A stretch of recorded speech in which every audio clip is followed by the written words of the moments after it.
What's up guys, in this video we're going to talk about why we chose this vehicle, the 2019 Mazda CX-5 as our new baby hauler over other competitors such as the Toyota RAV4 and the Honda CR-V. So if you're interested, stay tuned. So let's get right into 6 reasons we chose the Mazda CX-5. So number 6 is the exterior styling. And this is of course not that important, but it was a factor for us. So some cars in this segment, either my wife or I just didn't like the way it looked, so that kind of crossed those cars out. The CX-5 wasn't my wife's favorite in terms of styling, but she did like it, and for me, I don't think I love the styling, but I definitely like some things. I like the side profile here with these subtle curved body lines. I don't like some things like this oversized fake grille, but a lot of cars are offenders on that these days. So overall, of course, the styling's subjective, but it passed the test for both me and my wife. So the number 5 reason we chose the CX-5 is the interior size. So this isn't higher up on our list because the size wasn't that important to us, and the CX-5 is only average in terms of the interior size in most aspects.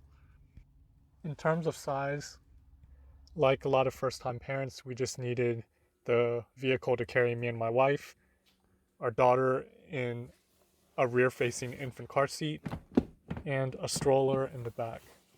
So the CX-5 is okay for this. You can see we can get our infant car seat easily in and out. And this is the furthest back we can put the passenger front seat with the infant car seat behind it. The front seat can't go all the way back, but it's reasonably comfortable for me. I'm about 5'10". It would be nice to be able to recline the front seat a little bit more, but not totally necessary. Now the rear seat legroom is pretty close on all the compact SUVs in this class, so this is probably about what you're going to be dealing with unless you want to step up to a larger vehicle.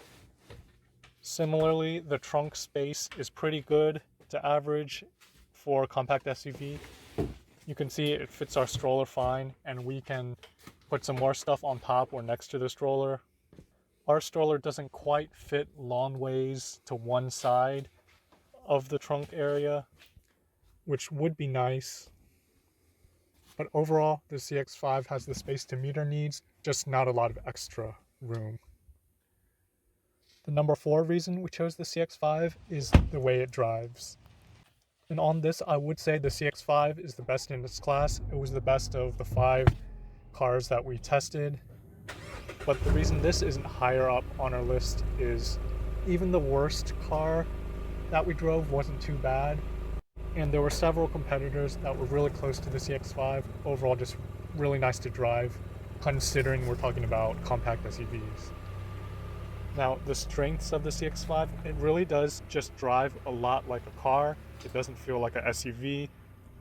In highway on-ramps, for example, it's just really stable, not a lot of lean.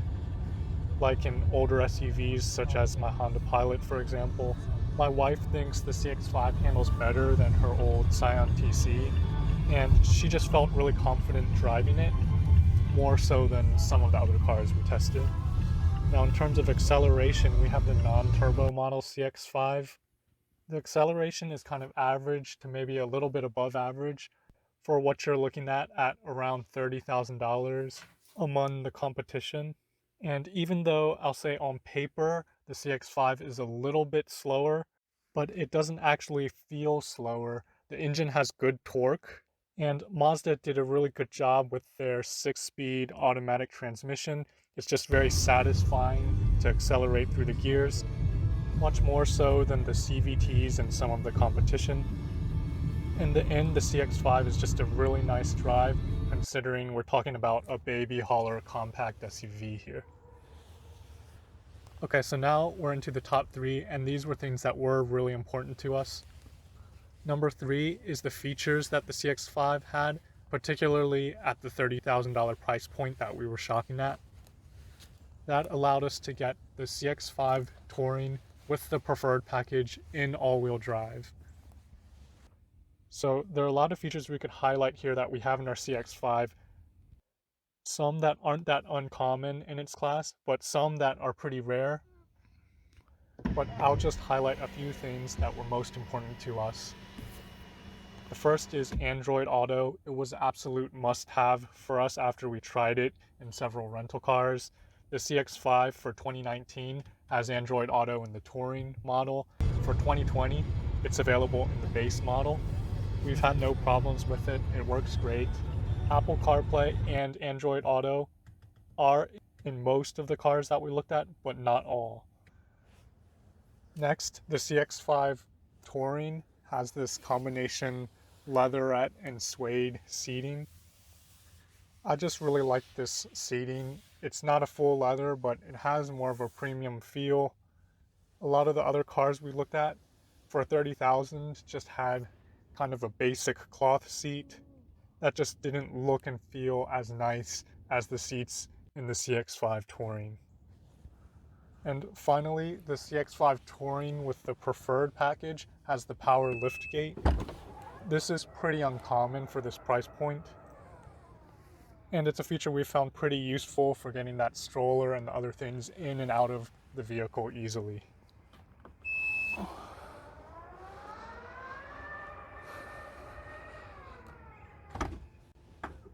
Reason number 2 is the interior design and quality.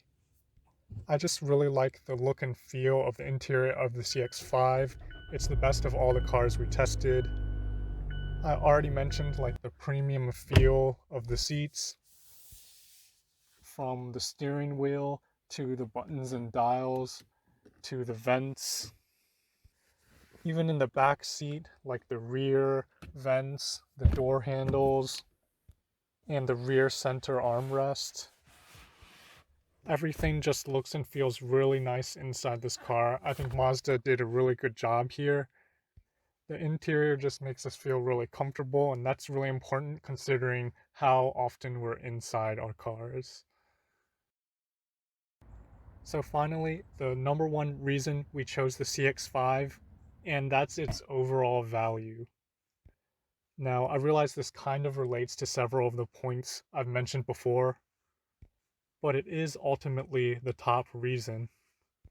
Both in the features and the premium feel, it really pushed the CX-5 ahead of its competitors, especially for our $30,000 budget.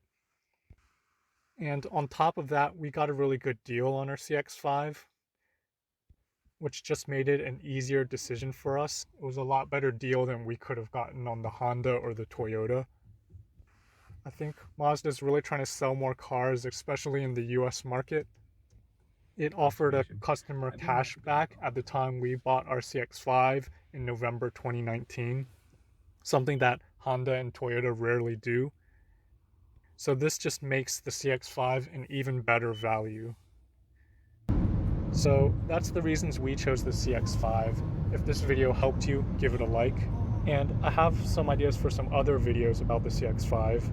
There are some things I don't like about the CX-5, so I may post a video about those. And I also mentioned I test drove 5 cars in the compact SUV segment. So if you want to see a video about the pros and cons of each of those vehicles, post a comment and subscribe. So that's it for this video, and I'll see you guys in the next one.